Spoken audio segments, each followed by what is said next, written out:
Welcome back to the Manor. Julian McBain here. And it is Monday for me. For you, it'll be Wednesday. We're still hunting bots because I'm grinding up my robot looter. My goal is to get it up to where at least my mutant looter is, which is 22, I think. Wrong one. Still the wrong one. There we go. Yeah. It'd be great if I could get up to my animal looter. I don't know if I'm going to be on Cyrene that long. I may not even be here long enough to get it up to 22, but I can make a valiant effort. So that's why I've been focused on bots lately, but I'm sure most of you who have been here for more than 5 minutes are probably used to me hunting the same thing over and over for weeks on end. So I appreciate the fact that you stick around. But I got an interesting one to talk about tonight. At least I think it's interesting, and you'll have to forgive me because it skirts along, it's philosophical, so it skirts along the religious, but it's something I've been thinking about for a while, and I just want to talk about it. But before we get started, if you're new to the channel, welcome to the Manor. Please take a moment and subscribe down below. We are on the road to 13 million subscribers, one subscription at a time, so make sure you subscribe. Also, please consider going to patreon.com/JulianMcBain if you want to support my work. If you do, you'll get exclusive content. Immediately after recording this video, I'll be recording the exclusive video for September. I don't know what the topic is going to be yet because I kind of struggled for a topic tonight. I have been completely flat out for the last week and a half. Like when I produce Sunday's video on Sunday afternoon, that's how you know I've been flat out because I literally spent all of Saturday just doing shit. I'm hosting an event at my house next weekend and this coming weekend. And we have just been busy as hell. That and getting ready for the winter, which once winter comes, of course, my schedule frees up quite a bit because no more outdoor work for the most part. But it has been quite an interesting time, so please forgive me if I'm a little bit scatterbrained. But we'll dive right into it. So I've been thinking about a concept, and it's a concept that I've seen in several religions. It's really poignant in the Bible, but it's also in I believe I've seen it in the Quran. I've seen it in esoteric religions. I've seen it in Wicca. It's the concept of light. Oh, and I've seen it in Masonry. It's the concept of light. And Masonry is not a religion. It's a fraternity that accepts people of all religions.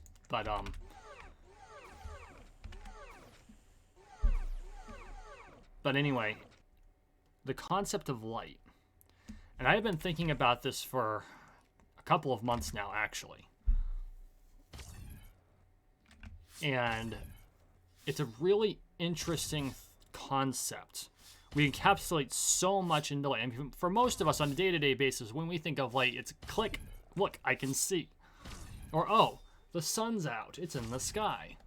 But there's so much more to it than that, and it's hard to really think about because there's so much packed into the concept of light that we really don't actively think about. We don't necessarily appreciate. I know I didn't appreciate it until I really started thinking about it. Like, I really started thinking about the concept.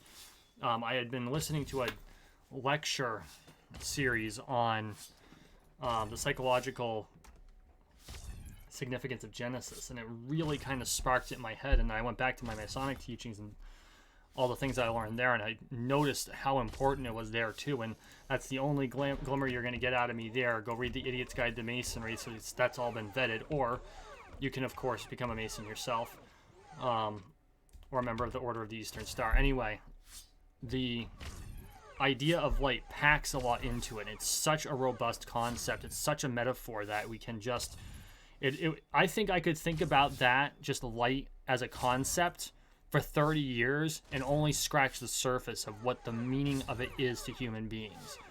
Because think about it, for us, when you think about light, what does light mean? Light means you can see. And we're visual predators, right? We're prey animals, but we're also predators, and we're persistence predators, and we're visual predators. And so, like, you're looking at a screen right now, and it's an amalgamation of many lights projecting an image upon us. And that light enters our eyes and projects the image onto the back of our retinas, and that light allows us to see. Well, because light allows us to see, it's also the thing that allows us to hunt, it allows us to live, it allows us to explore. And during the day when you're out and you can see, things in the light are safe, or at least you can contend with them because you know where and what they are. And if you compare it to darkness, and maybe this is why light is always equivalent to good and darkness is always equivalent to evil, because roughly speaking, because the danger of not knowing what's in the dark is often deadly. And that's just, there's just a lot there. There's a lot to unpack, because if light means you can see, it means you can see what's out there, you can explore, you can discover new things, you can figure out where you are in the world and where everyone around you is, and you can see other people and you can know what they're doing. So because of that, you're able to gather information, and information is power, my friends. Because without knowledge, so no, that's not entirely true. Knowledge and information is a key ingredient to power, because technically power is knowledge with plans of action. Because knowledge is useless if you don't plan to use it. So knowledge that creates the basis of plans of action is what power is.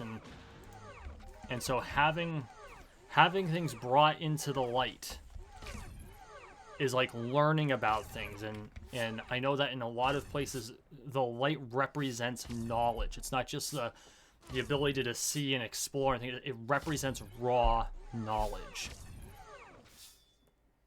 And it's with 2 months, I'm still at a loss to really dig into it as much as I want to.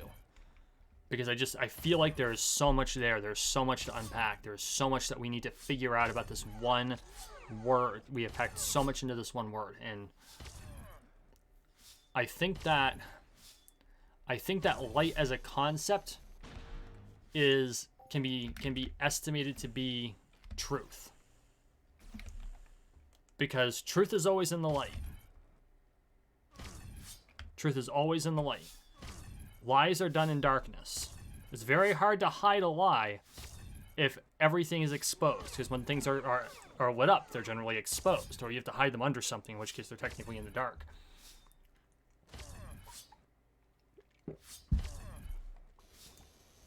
And so there's that aspect of it too, is that light equals knowledge, and that's why the light bulb goes off over your head when you are thinking. In cartoons, they'll have the light bulb go off, or if they're particularly dense, they'll have a candle. That's an old Garfield joke, by the way. Garfield had an idea, the light bulb goes off, and then Odie goes to have an idea, and he kind of grimaces, and then all of a sudden a candle goes off over his head, and Garfield's like, he's not very bright.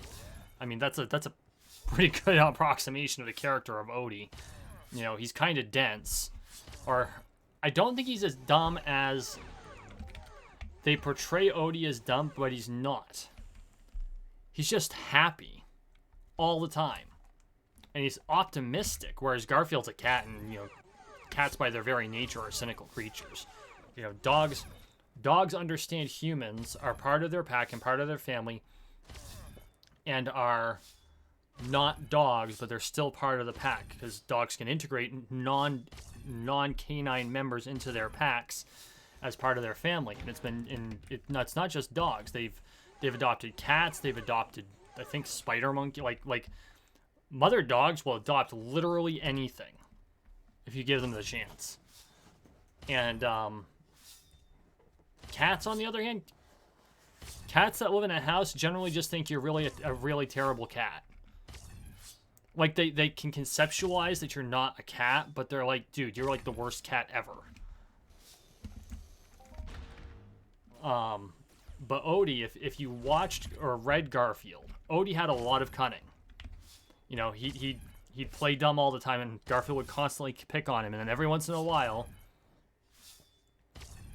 Odie would be there and just take his revenge brutally. And so it may not be that Odie was stupid. I think it was more like he was too gentle for his own good, living in a house with an asshole like Garfield.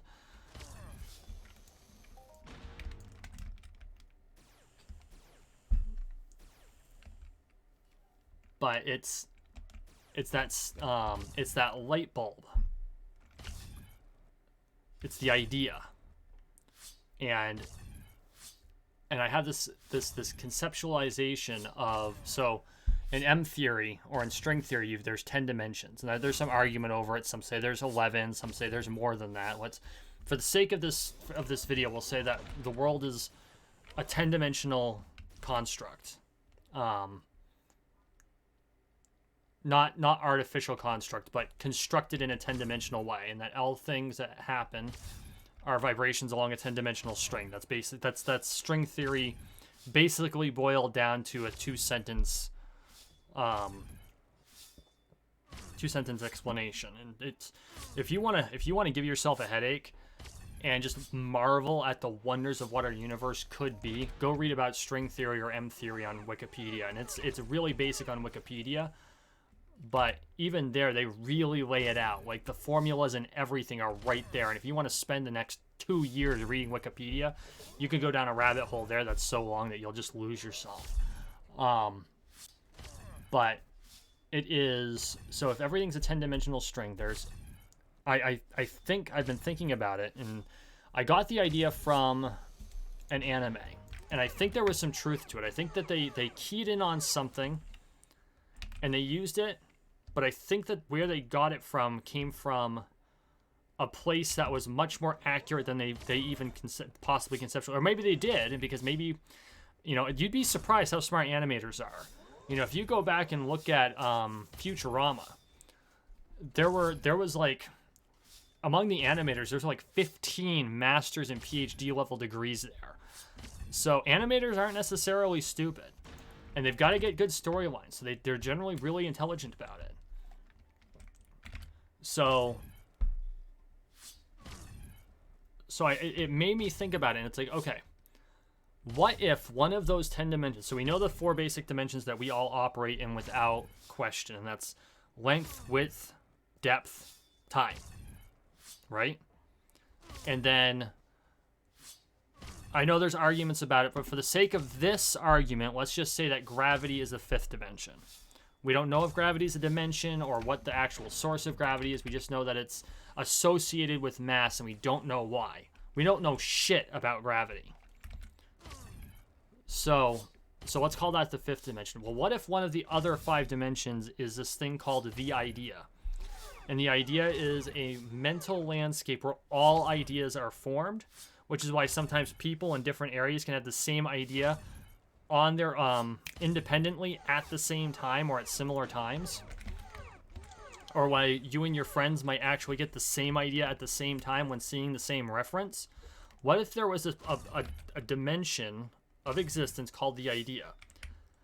And I can, when conceptualizing the idea, because I've thought about the idea and I've thought about it in relation to light, what if it was a realm of light, right? Because this would be where all your dreams occur, roughly speaking, because this is where all your ideas are manifested. And there's an esoteric belief in the, we'll call them the craft religions. So the more pagan the modern pagan religions, that all things you can conceptualize are real at some level. And they call it the mental plane, but I think the idea is perhaps a little bit more precise. And so the ideas you form vibrate that string at that dimension, which is why other people can independently come up with the same idea at roughly the same time. And so they're just kind of floating around up there. And imagine if that realm was made up of light. When I think about it, when I conceptualize it mentally, for whatever reason, my mental model of the idea is blue. And maybe that's because blue tends to represent truthfulness. I would say that is probably the big reason. And it is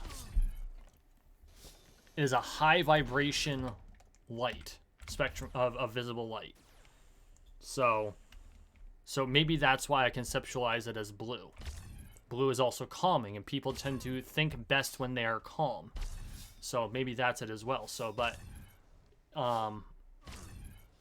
you've got this idea, and in the idea is all of the light that we have all generated by learning and by conceptualizing, and it's all kind of floating around up there. And I don't know, I haven't keyed in enough on it to be able to come up with anything more precise than that. I think it's very, I'll probably be thinking about this again in a decade, or still in a decade, and still not have it all the way down. But I found that to be very interesting, where I'm as I'm putting the pieces together and fitting them all, I think that's basically where they fit together.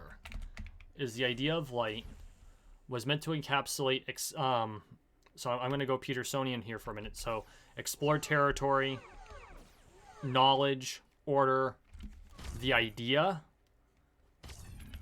and the ability to move in the space that we're in without danger, or with less danger than we otherwise would.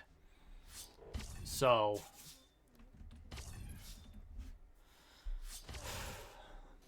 what do we do with that? Well, I don't know yet. After months and months of thinking about this, well, not months and months, but a couple of months, probably since midsummer-ish, of thinking about this, I still haven't figured out what it all means. I don't know what it all means. I don't think I figured the whole thing out yet. And I think part of that is because we densely pack so much into the term that parsing it, just parsing the one word at this point, is likely a lifelong study. That's a lifelong project. I could likely earn myself a PhD just focusing on the meaning behind the word light, of which I don't even have a bachelor's, so that's not going to happen. But I think that if I were to like spend my whole life, it's like in The Last Samurai when Katsumoto says to Algren, the cherry blossom, or the sakura. You could spend your whole life searching for the perfect blossom, and it would not be a wasted life. Something like that. And I think that's worth thinking about, because there's a reason that it's reoccurring across time in all of our legends and ancient myths. And so there's a reason that we chose light to mean so much. And I know part of it has to do with, well, frankly, sun god religions, but I think it has more to do with the fact that light, being able to have light, meant the ability to live. But it recognizes the danger, because there's dangerous knowledge. And if you don't believe it, you've never looked at nuclear science. That is some dangerous shit. Knowledge can be dangerous. The seeking of knowledge can be dangerous. There is nothing more dangerous than science. There's nothing. No, that's not true.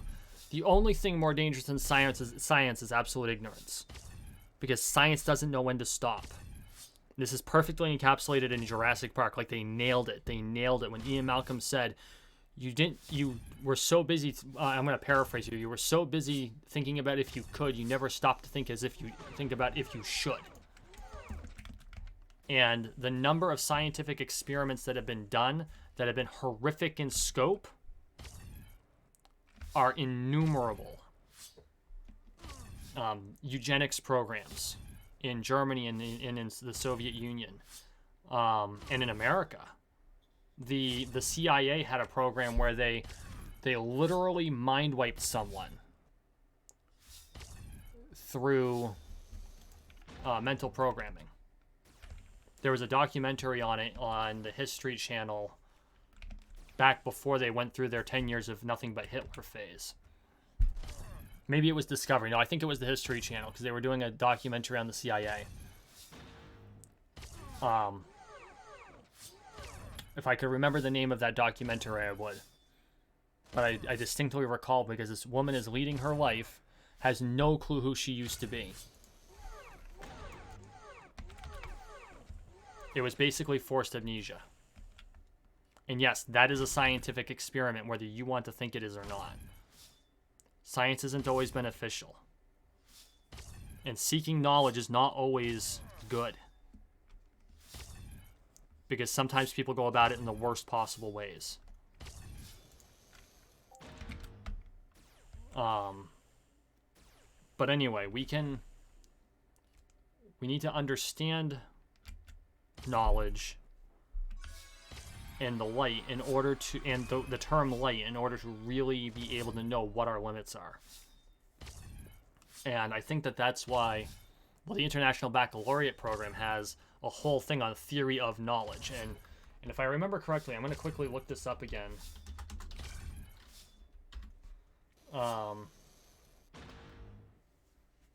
So, theory of knowledge is reflections upon the nature of knowledge itself.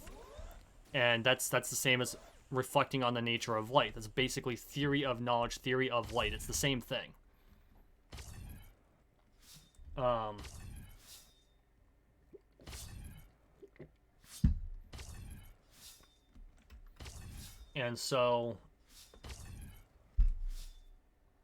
And I think that it's important that we actually take a look at what that could mean for us. Is if we better understand what knowledge is, if we can better understand why we learn the way we learn, we can become better at learning and have better outcomes overall. I think that's the best way to put it. And so that's the whole idea of going from darkness to light. And I think that's part of the reason that rites of passage were so important, because you don't know what you're capable of until you push your limits.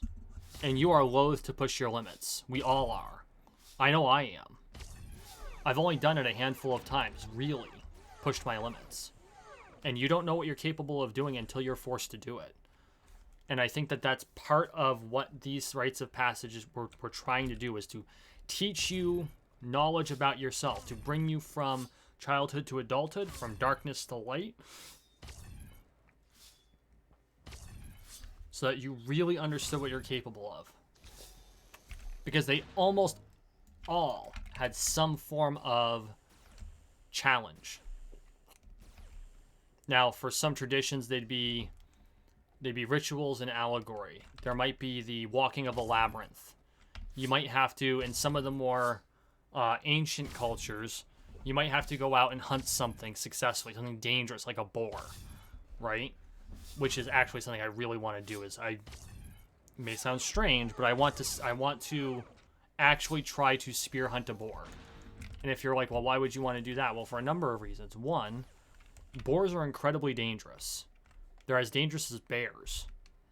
And they're mean, because they'll come after you. They don't give two shits that you're twice their size. They're heavier than you. They can charge, and they can gore you with enormous tusks. They don't give a shit. And they are, they're an invasive species almost everywhere that they exist. And so you even have to, you have to use special spears to hunt them when you're spear hunting them. Like, most people will not spear hunt boar, because you're as likely to get yourself hurt as you are to get the boar. And you have to use a boar spear, which has a crossbar shortly behind the head that will stop the spear, or more accurately, stop the boar. Because a boar that runs itself on a spear, because that's how you get a boar, will run down the spear to gore you while you kill it. It doesn't care. It will run down the spear while it's dying to gore you, and it will succeed if you don't have the crossbar there. That's why they developed it.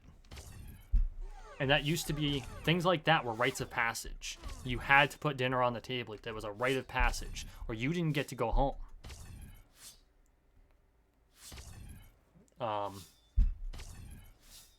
The Masonic degrees, rite of passage. And so this is you understanding what you are capable of. You are bringing yourself out of darkness of not knowing into the light of knowing. Because once you've done it once, you can almost universally do it a second time. And it's not a matter of, for the more dangerous things, it's not a matter of becoming less afraid. It's building courage. And that's why you can regress on it. Like, if you could just get rid of fear, that fear wouldn't come back, or it's unlikely to come back. But actually, you can be taught to fear something. You cannot be taught to not be afraid of it. You can just be taught to overcome the fear with courage. And they've actually done clinical trials on this. They deliberately made people, I think it was arachnophobic. I think it was arachnophobia. I'll have to look it back up. I think the experiment was arachnophobia, and I want to say it wasn't B.F. Skinner, but it was one of the behaviorists. And so they went out of their way to make a group of kids arachnophobic, and then they went out of their way to get them over the arachnophobia. And what they discovered was they didn't get rid of the phobia. They didn't get rid of the fear. They taught the kids to overcome it with courage. So they could hold a tarantula and they'd be terrified and they'd be calm. Something like that. This is what knowledge is. And so these are the things that we use to go from the metaphorical darkness into the light of knowledge and understanding. And I wanted to share that with you because I know that we're running short on time at this point. I wanted to share that with you because I find it so cool. It's so interesting. And I know I will continue to think about this for a long time. Because I think there is a lot to explore. And I think it's worth exploring. And that's something you got to think about too. Is it worth thinking about? And I think the answer is yes. Why would it be in so many ancient stories? Why would it be in all of our legends and myths? Why is light always the thing that brings to knowledge? And why does it represent knowledge? So, that was fun. I've been wanting to talk about this for a while, and I finally bit the bullet, and it's like, you know what? I avoid certain topics because I know that some people don't like these things, but they don't have to watch. And I think that this topic is worth talking about, and I've avoided the religious because I know that everyone has their own religious beliefs, and I respect them. I don't necessarily agree with them all, but I respect them. I respect that you have your own beliefs, and that's I'm 100% behind that. And I've had friends from just about every religion on the planet. I don't think I've met anyone that's Hindu. No, I'm sure I've met someone who's Hindu, but I don't have anyone who's Hindu in my friend group. But that's not an easy thing to find in Vermont. But, you know, I feel that some of these universal concepts are worth exploring. Especially from a secular point of view. So thank you if you've made it this far, thank you so much for sticking around, because I had a lot of fun talking about it and thinking about it with you. So thank you for watching. Thank you for listening. Please like, share, and subscribe down below. We are on the road to 13 million subscribers, one subscription at a time. So make sure you subscribe. And as always, I really appreciate the support, and we will see you in the next one.